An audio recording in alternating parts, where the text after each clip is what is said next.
Alors, ce matin, on va continuer dans l'Épître aux Éphésiens et on va regarder, on va faire suite à ce que Danny nous a partagé la semaine dernière. On a vu la semaine dernière la soumission. On est dans une série qui parle de soumission. Et c'est intéressant de voir que c'est un thème qui revient souvent.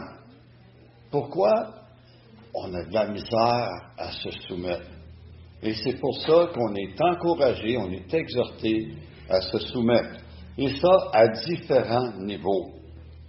On a vu la semaine dernière que c'est au niveau de la première relation familiale, parce que ça s'adressait aux familles, et c'était la relation dans le couple. Et c'était avec des rôles respectifs que Dieu avait donnés à chacun.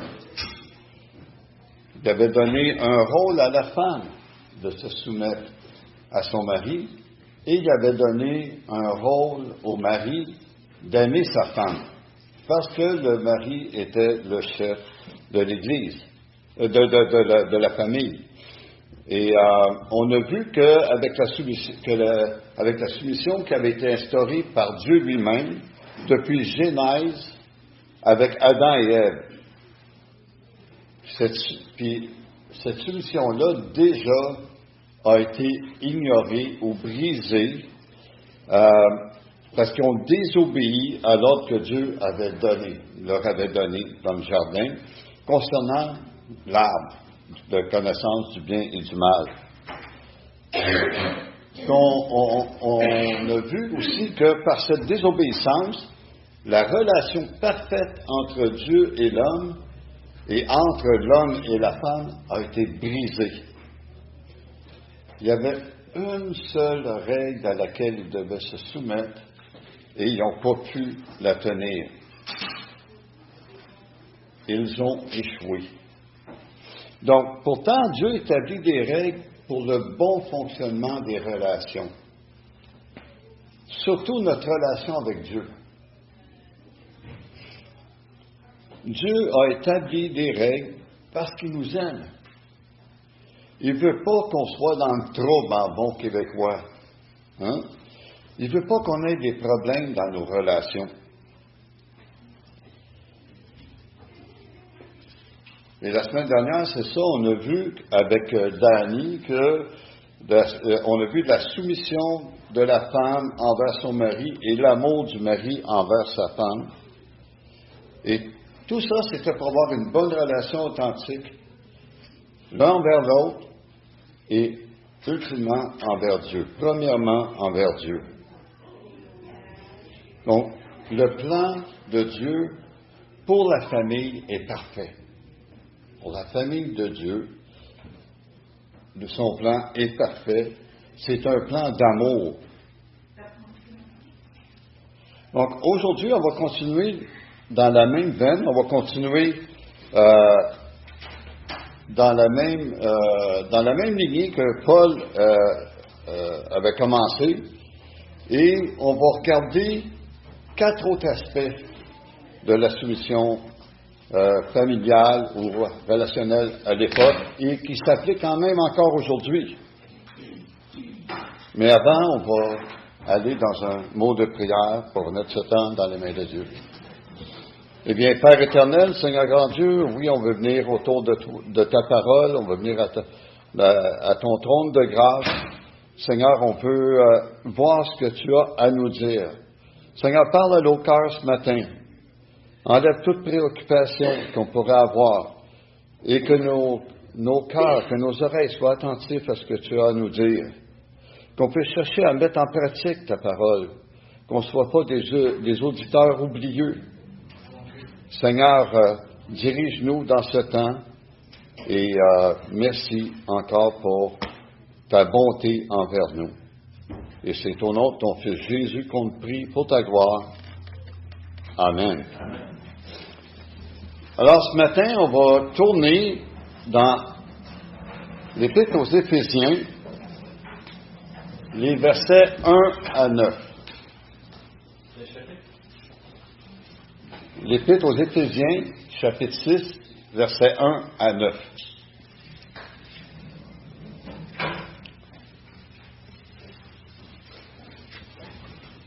Enfants, obéissez à vos parents selon le Seigneur, car cela est juste.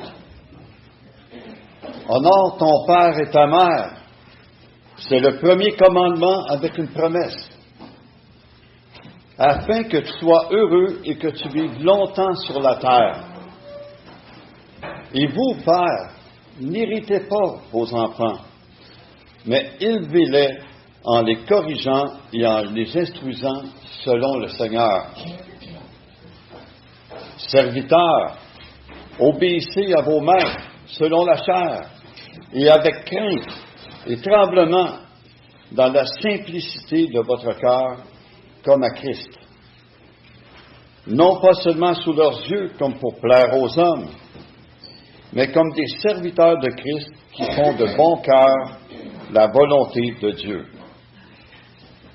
Servez-les avec empressement, comme servant le Seigneur et non des hommes, sachant que chacun, soit esclave, soit libre, recevra du Seigneur selon ce qu'il aura fait de bien. Et vous, maîtres, agissez de même à leur égard et abstenez-vous de menaces, sachant que leur maître et le vôtre est dans les cieux, et que devant lui, il n'y a point exception de personne. Donc, ce matin, j'aimerais qu'on regarde ce texte, les 4 points suivants dans ce texte. Premièrement, enfants, obéissez et honorez vos parents, les versets 1 à 3. Deuxième, pères, n'irritez pas, mais élevez vos enfants, verset 4. Troisièmement, serviteurs, obéissez et servez vos maîtres de bon cœur, les versets 5 à 8. Et quatrièmement, maîtres, agissez avec bonté envers vos serviteurs, verset 9. Et l'idée principale que j'aimerais qu'on retienne ce matin de ce texte, c'est puisque par amour pour son Père et par amour pour nous, Jésus s'est soumis à son Père, soumettons-nous les uns aux autres par amour pour Christ. Puisque par amour pour son Père et par amour pour nous, Jésus s'est soumis à son Père, soumettons-nous les uns aux autres par amour pour Christ.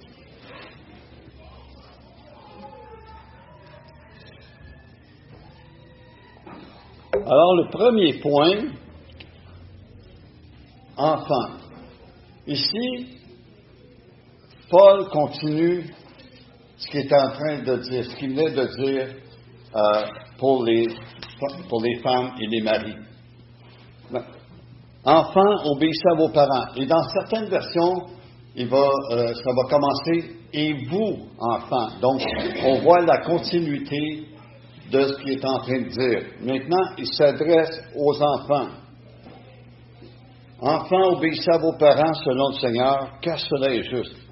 Honore ton père et ta mère, c'est le premier commandement avec une promesse, afin que tu sois heureux et que tu vives longtemps sur la terre. Donc, le verset 1 débute avec « enfants ». Ça implique que Paul, il s'adresse maintenant aux enfants. Puis à l'époque de l'Église primitive, souvent, les églises se réunissaient dans les maisons. Et c'est pour ça que c'était pas rare d'avoir des enfants dans la maison. Et Paul s'adresse à tous ceux qui sont présents. Et il se trouve à s'adresser, tous ceux qui sont présents, ce sont des chrétiens. Paul poursuit donc son discours puis qui a mentionné pour les femmes et les maris. Puis là, il dit aux enfants, obéissez à vos parents. Puis ici, le verbe obéir ou obéissez a le même sens que soyez soumis. Et le verbe est à l'impératif, donc c'est un commandement. Obéissez à vos parents. C'est pas si ça vous tente, obéissez à vos parents. Il lui dit, obéissez, soyez soumis à vos parents.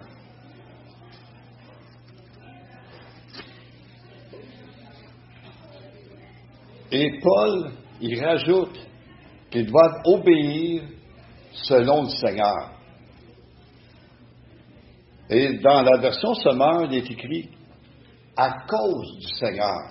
Donc, obéissez à vos parents à cause du Seigneur. À cause que vous avez Christ dans vos vies. Obéissez à vos parents à cause du Seigneur. Puis l'obéissance des enfants à leurs parents fait partie de leur obéissance à Christ. Christ est la source de motivation première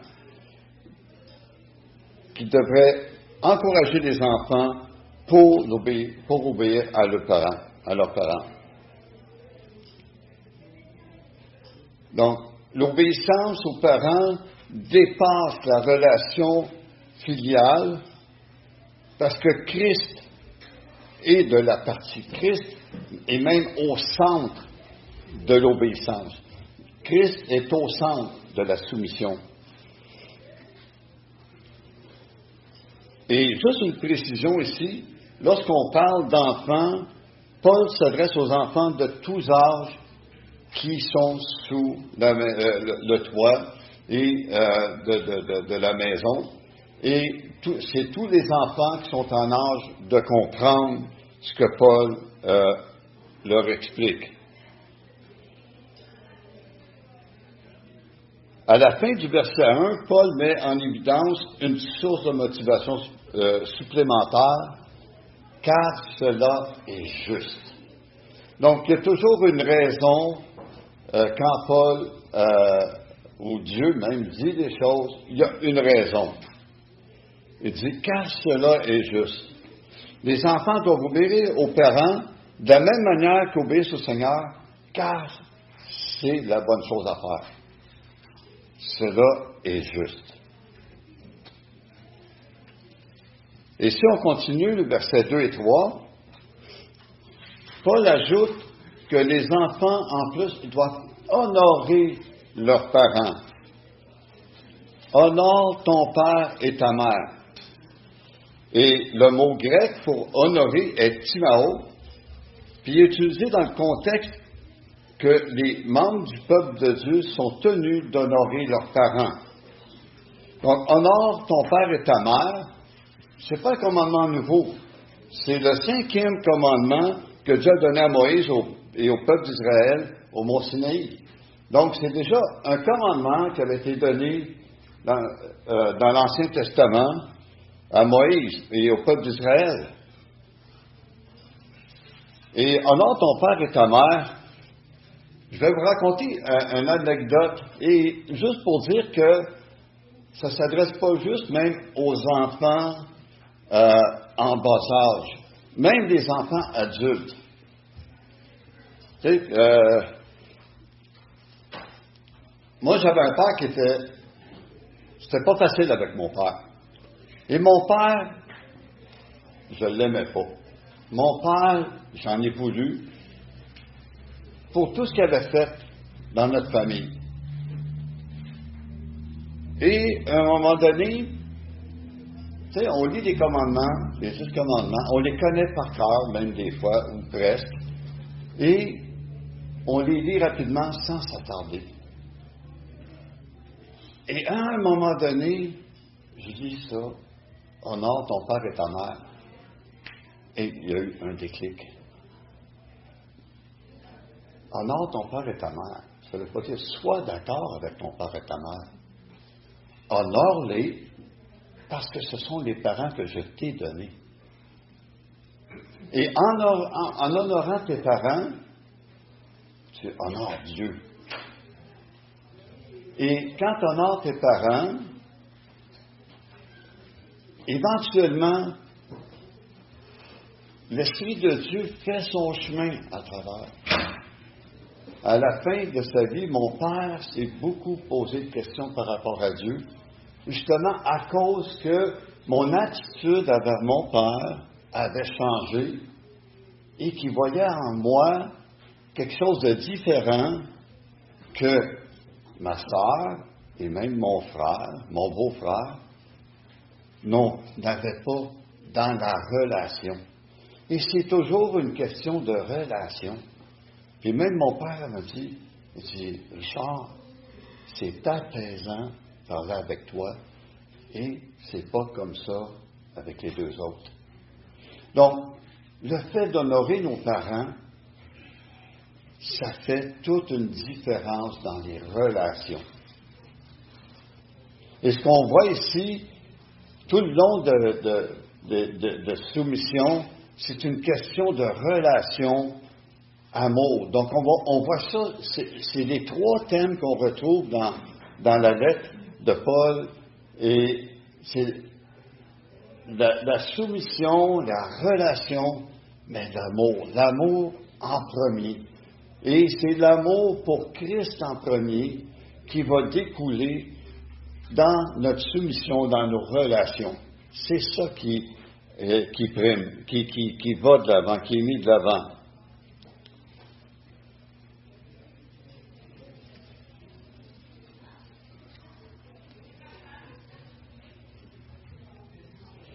Ce qui est intéressant dans ce commandement-là qu'on voit ici dans Éphésiens, dans notre texte, il dit que c'est le premier commandement avec une promesse. Qui aime ça, des promesses? Surtout quand elles sont tenues. Des promesses, surtout quand c'est des belles promesses, des promesses de bénédiction, des promesses qui nous font du bien.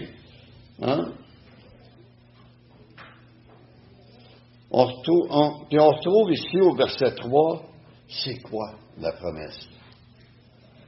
Afin que tu sois heureux et que tu vives longtemps sur la terre. Ici, je ne pense pas qu'il y ait aucun enfant qui ne désire pas vivre longtemps et surtout qui ne désire pas vivre heureux. Même nous, comme adultes, et si on a encore nos parents, je ne pense pas qu'on ne désire pas vivre heureux. Et souvent, quand on regarde avec les commandements, il y a toujours des belles promesses que Dieu nous fait. Donc, les enfants doivent se soumettre et honorer leurs parents, tout comme ils doivent se soumettre et honorer Dieu. Mais maintenant, on va regarder la relation inverse avec les pères, au verset 4. Et vous, pères, n'irritez pas vos enfants, mais élevez-les en les corrigeant et en les instruisant selon le Seigneur. Donc, cette seconde exhortation-là de notre texte de ce matin, ça ne s'adresse pas aux parents. On aurait tendance, parce que Paul vient de s'adresser aux enfants, enfants, obéissez à vos parents, que là, Paul, quand il dit père, il voudrait dire les parents. Là, Paul, il s'adresse directement au père.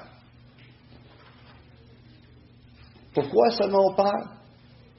C'est parce qu'en tant que conducteur spirituel du couple, qu'on a vu au chapitre 5, verset 23, et de la famille qu'on voit maintenant, les pères portent la responsabilité de l'éducation de leurs enfants. Et surtout au niveau spirituel. Les mères sont à la maison souvent et éduquent, prennent soin des enfants. Mais au niveau spirituel, le père étant le chef du foyer, c'est lui qui a la responsabilité d'éduquer les enfants et c'est dit ici, n'héritez pas vos enfants, mais élevez-les en les corrigeant et en les instruisant selon le Seigneur. Donc, Paul s'adresse au père comme étant le chef de famille qui doit prendre soin, autant que de protéger et d'aimer sa femme, mais il doit prendre soin et protéger ses enfants. C'est pas que les femmes sont pas importantes. Les femmes, les mamans sont très importantes avec les enfants. C'est pas ça que Paul veut dire que les femmes sont pas importantes, les mamans sont pas importantes. C'est que là, il est après rappeler au père leur rôle important de chef de famille. Pas juste envers l'épouse, mais envers les enfants.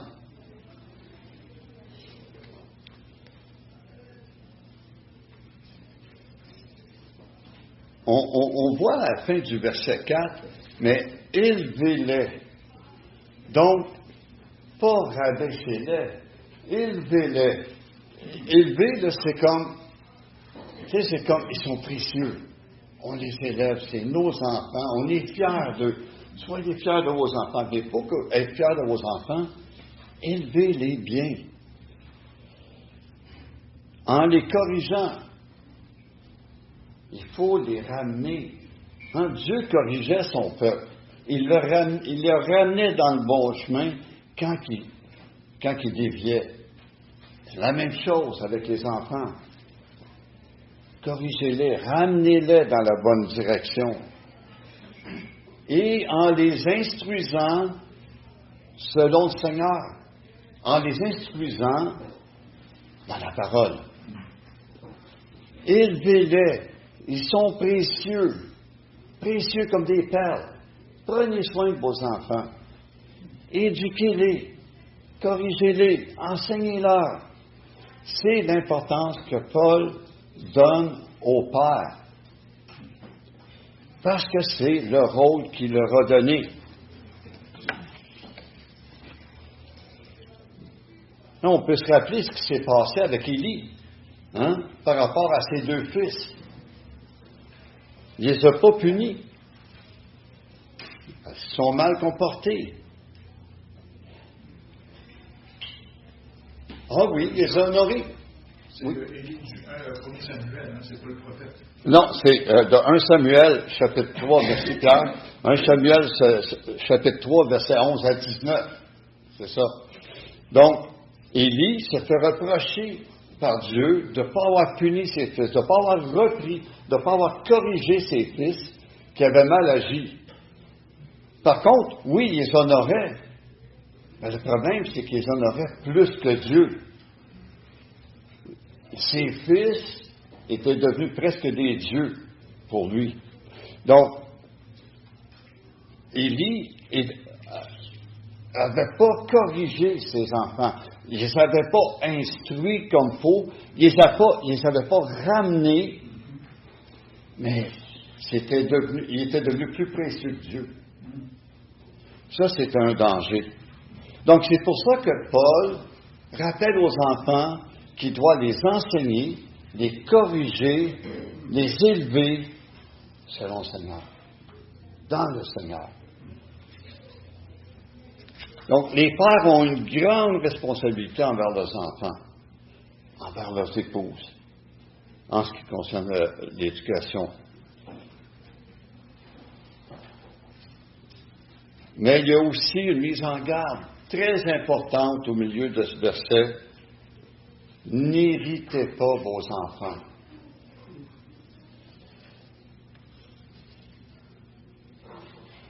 À l'époque, le chef de famille, le père, pouvait facilement abuser de son autorité. Et est-ce que ça pourrait arriver encore aujourd'hui? Ça arrive malheureusement.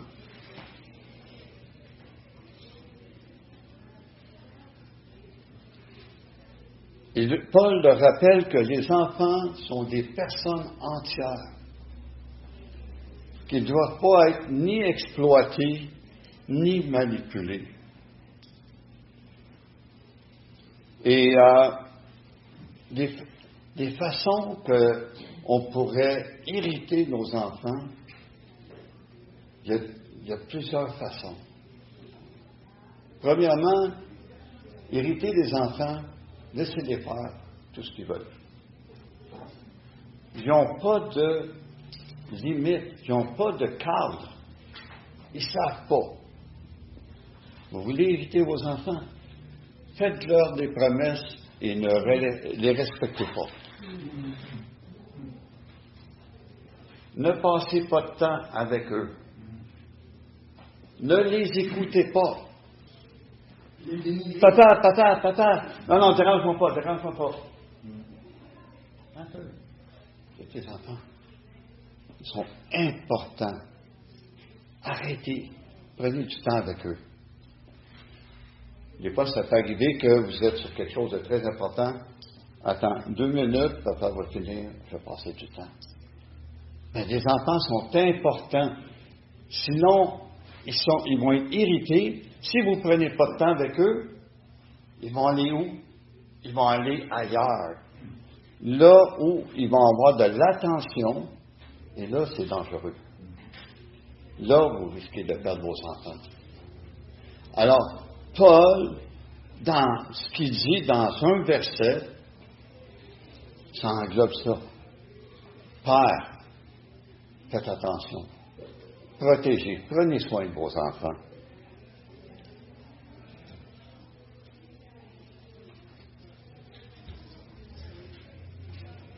Et soyez patients envers vos enfants. Des fois, vous allez répéter 2 fois, 4 fois, 10 fois la même chose. 100 fois la même chose. Soyez patients. Dieu est patient avec vous. Dieu use de patience envers vous. Hein?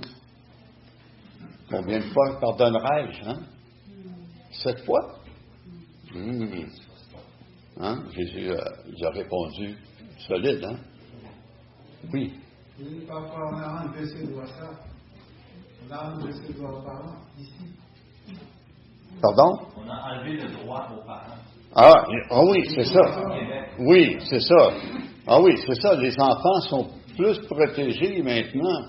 C'est rendu que les enfants, touche-moi pas parce que je vais déclarer à DPJ, puis ils déclarent le parent à DPJ. Tu n'as plus le droit de même, se faire tirer l'oreille, là, puis t'amener dans le coin, là.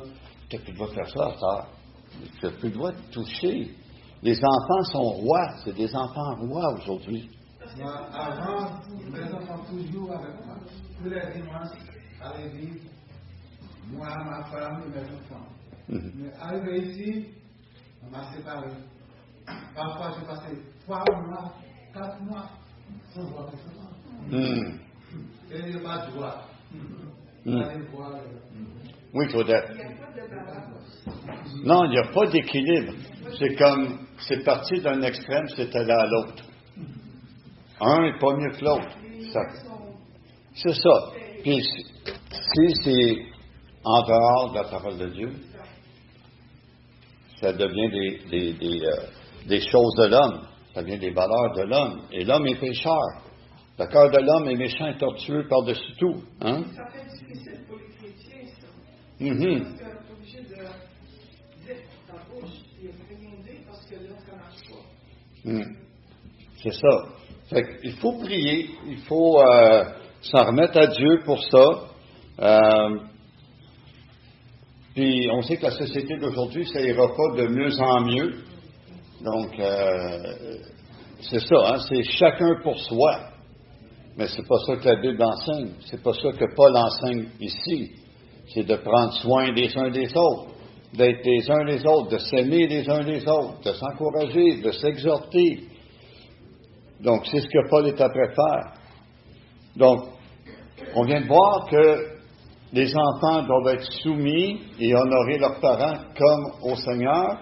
Et maintenant, on a vu que les pères doivent enseigner, corriger et élever les enfants, ne pas les irriter parce qu'ils sont précieux. Et maintenant, Paul va s'adresser à une autre catégorie. Il va s'adresser aux serviteurs. Mais il faut toujours se rappeler c'est quoi notre idée principale de notre texte.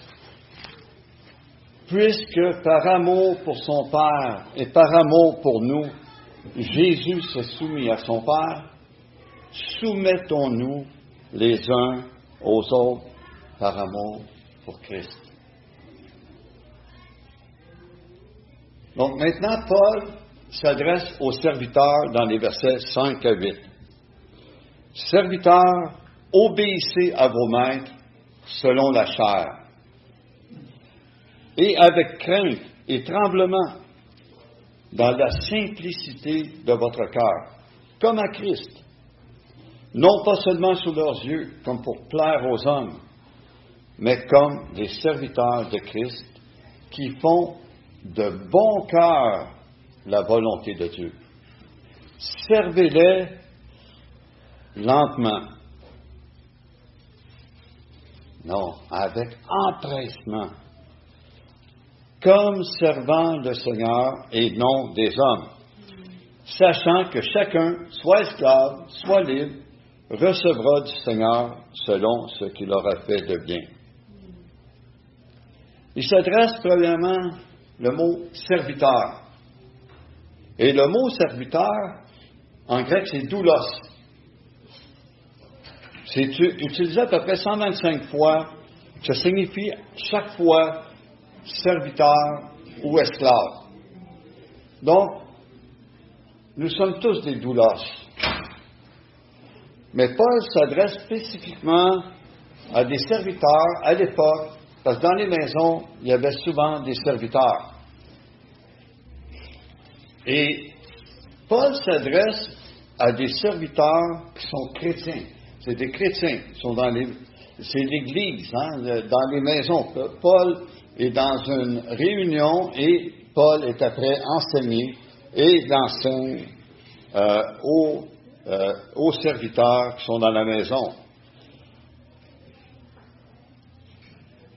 Et on va juste expliquer un peu l'esclavage, comment est-ce que c'était à l'époque. Et l'esclavage, elle peut prendre différentes formes, dépendamment de l'époque et du lieu. Donc, au temps de Paul, l'esclavage n'était pas fondé ni sur l'origine ethnique, ni sur la couleur de la peau. Les esclaves étaient très nombreux dans l'Empire romain. Certains estiment qu'il pouvait y avoir de 10 à 12 millions d'esclaves sur une population de 50 à 60 millions d'habitants. Donc, un habitant sur 5 pouvait être un esclave. Mais pourquoi un individu devenait-il esclave? Certains, c'était des prisonniers de guerre. D'autres, c'était en échange de l'annulation d'une dette qu'ils ne pouvaient pas rembourser. On se rappelle du serviteur impitoyable, qu'il y avait une dette énorme qu'il ne pouvait pas rembourser, puis le maître il avait remis sa dette et tout ça. Mais c'est ça, il était esclave.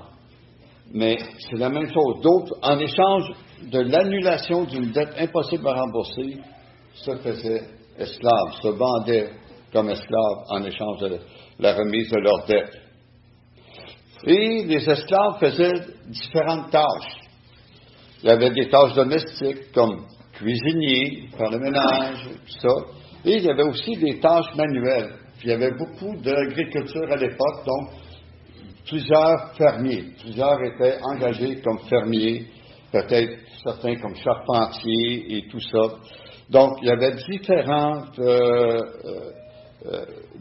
tâches. Il y en avait qui étaient même enseignants, des administrateurs, des médecins.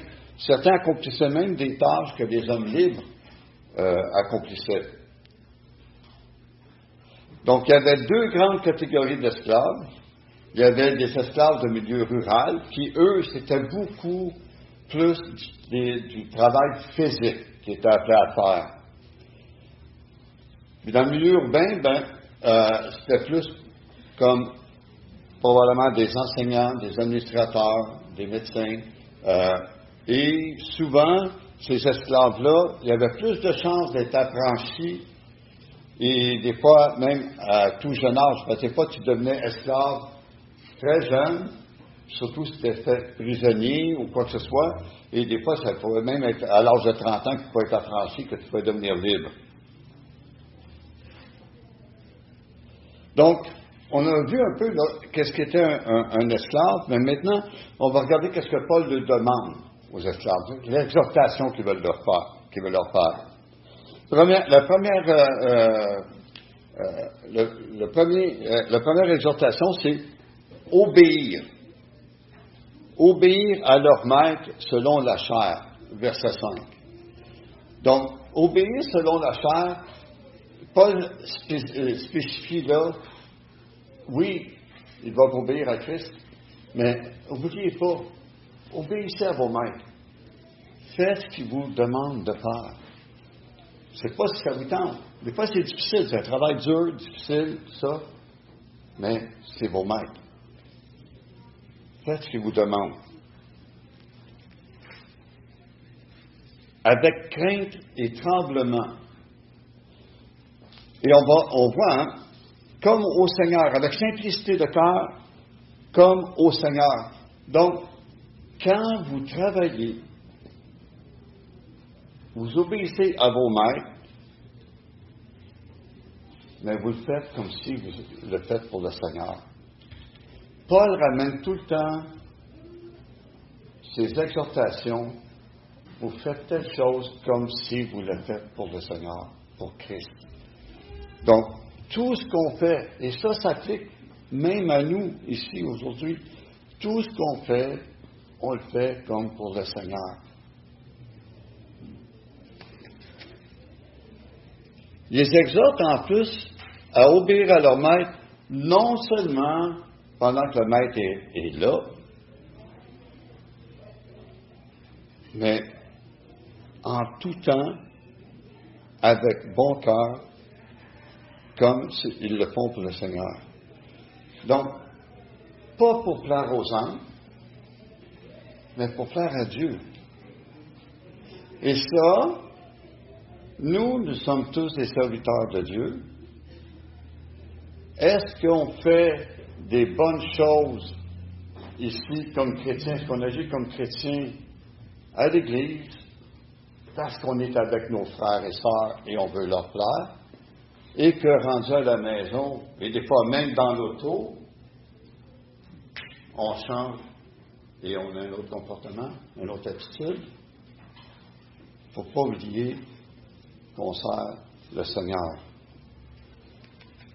Mais ici, Paul s'adresse aux serviteurs, obéissez à vos maîtres selon la chair, donc ceux qui sont sous votre autorité, qui ont autorité sur vous, mais servez-les comme vous servez le Seigneur.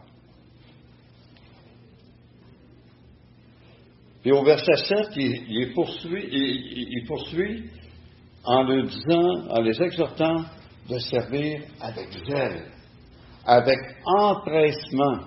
Dépêchez-vous de servir. C'est intéressant parce qu'avec empressement, tu le fais.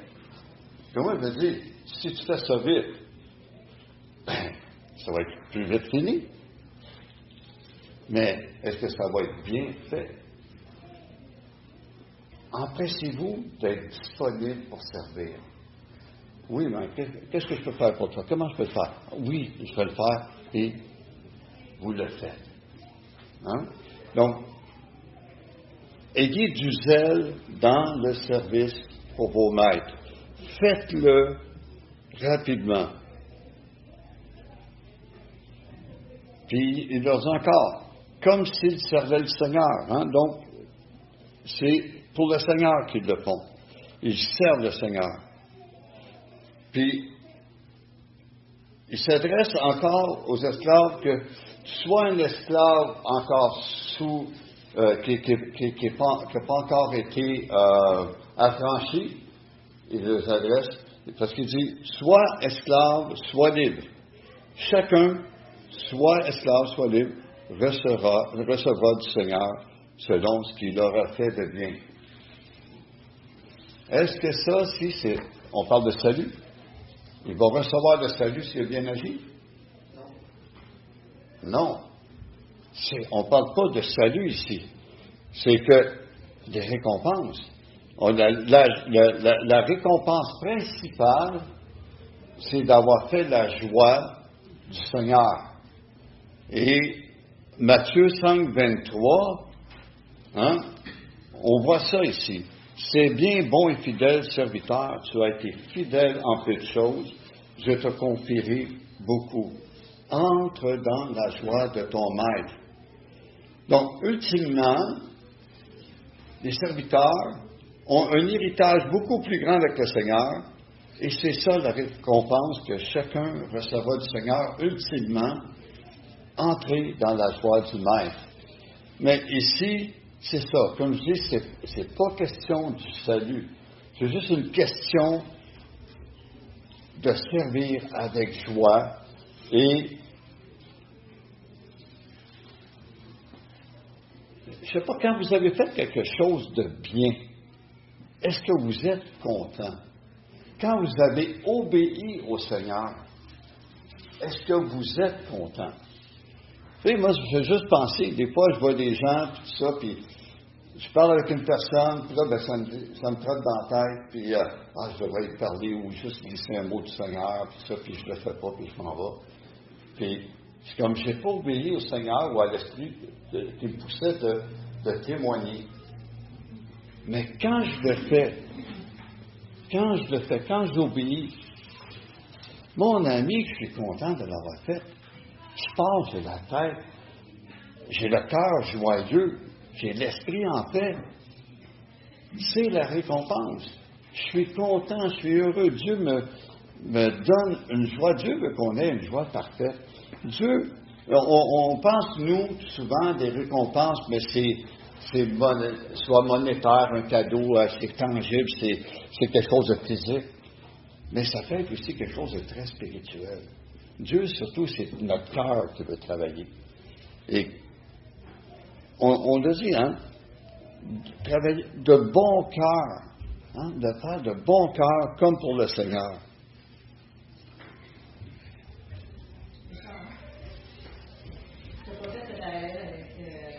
La notion de maître aujourd'hui, comment ça réfère à quoi dans le sens employé, employeur? J'arrive, parce que là, je veux parler des maîtres, et je vais faire le parallèle aussi avec les maîtres. Parce que c'est une excellente question, parce qu'aujourd'hui, on trouverait peut-être moins ça peut se voir encore peut-être très minoritairement, mais oui, on va le voir. Comment est-ce que ça pourrait se traduire à l'époque d'aujourd'hui? Esclave, maître. On va regarder justement maintenant les maîtres. Au verset 9. Et vous, maîtres, agissez de même à leur égard. Abstenez-vous de menaces, sachant que leur maître et le vôtre est dans les cieux et que devant lui, il n'y a point d'acception de personne. Donc, c'est spécial parce qu'on voit ça, on voit 4-5 versets pour les esclaves, mais un seul pour les maîtres. Est-ce que c'est parce que les maîtres n'ont pas besoin d'avoir autant d'exhortation? Je ne pense pas. Et vous, maîtres, agissez de même à leur égard. Qu'est-ce que ça pourrait dire? Donc, obéissez à vos maîtres comme à Christ, verset 5. Maîtres, prenez soin de vos serviteurs parce que c'est Christ que vous servez.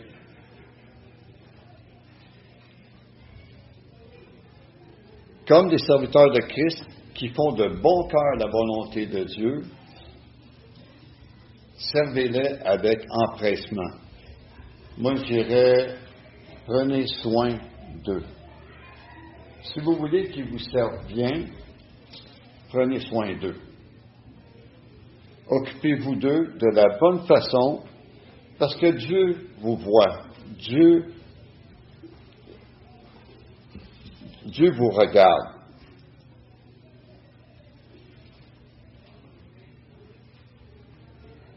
C'est intéressant de voir que Paul, il dit, ils ne sont pas différents de vous, en quelque part. Ils sont égaux parce que vous avez le même Dieu, vous avez le même maître, vous servez le même maître. Esclave ou maître, vous avez le même maître. C'est ce que Paul leur dit, sachant que leur maître et le vôtre est dans les cieux, et que devant lui, il n'y a pas de différence. Il n'y en a pas de différence. Vous êtes tous égaux. Vous avez des rôles différents, mais vous êtes tous égaux devant Dieu. Vous êtes ses enfants. Chacun soit esclave, Paul dit aux maîtres qui ont le même Dieu, et il ne faut pas. Tous les chrétiens sont égaux aux yeux de Dieu. Paul exhorte les maîtres à agir envers leurs serviteurs comme s'ils servaient le Seigneur lui-même. Et aujourd'hui, on pourrait faire le parallèle serviteur-maître, on pourrait faire ça aussi employé-employeur. Dans votre travail, vous servez un patron. Comment vous le servez aujourd'hui? Est-ce que vous le servez comme si vous serviez le Seigneur? Est-ce que vous servez comme pour plaire aux hommes? Ou bien si vous servez pour plaire à Dieu? Et si vous êtes un employeur, vous êtes un patron, est-ce que vous êtes dur envers vos employés? Aussi, vous servez Dieu en prenant soin des employés. Est-ce que vous êtes des bons modèles? Vous voulez être bien servi par vos employés? Mais soyez un bon employeur. Soyez un bon maître.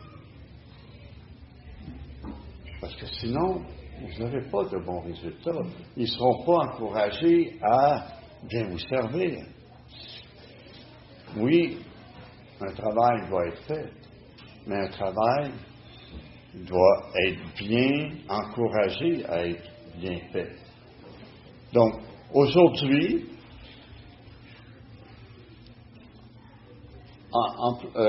serviteur, maître, ça se retrouve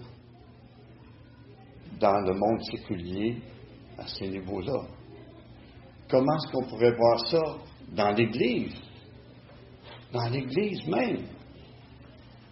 Hein? On est tous serviteurs les uns des autres.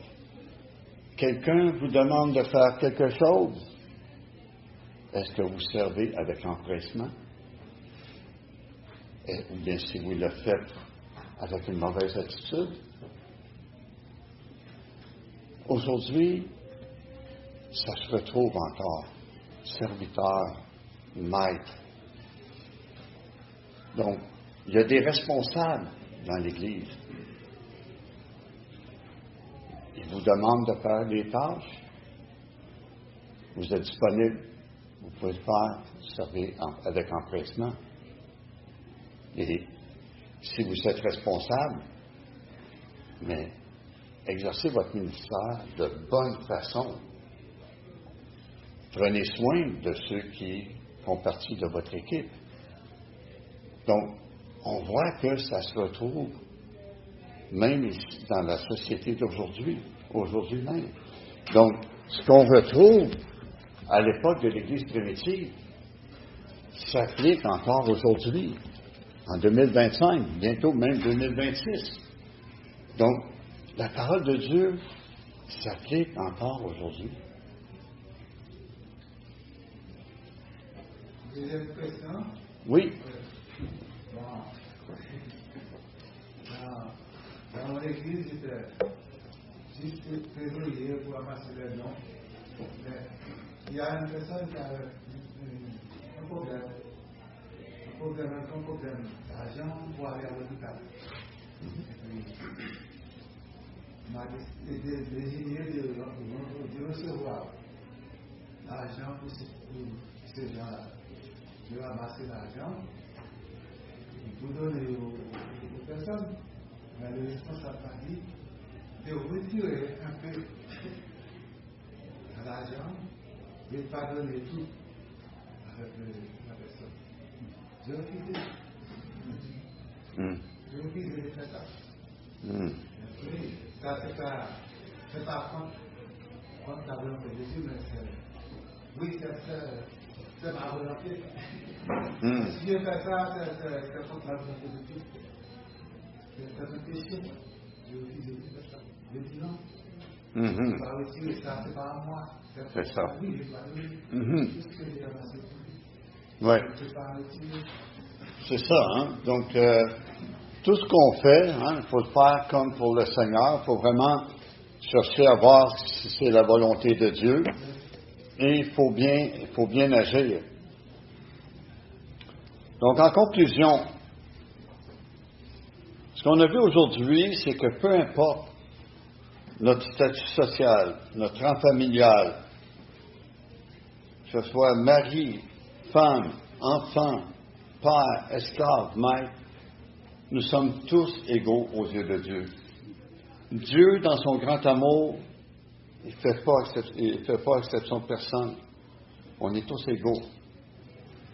Dieu a donné à chacun un rôle à exercer. Même dans l'Église, on a tous un rôle différent à exercer. Et premièrement, par amour pour Dieu. Deuxièmement, par amour envers ceux qui nous entourent. Exerçons ce rôle comme si on servait le Seigneur, avec amour et respect. Nous sommes tous des serviteurs de Dieu. Soumettons-nous les uns aux autres, dans la crainte de Christ, Éphésiens 5, 21. Paul commence cet aspect de soumission-là, à partir du verset 21, puis il défile, puis il termine ici. Et qu'encore là, c'est toujours ces trois thèmes-là qui ressortent. Soumission, relation, mais avec amour. La soumission pour avoir des bonnes relations, mais avec amour.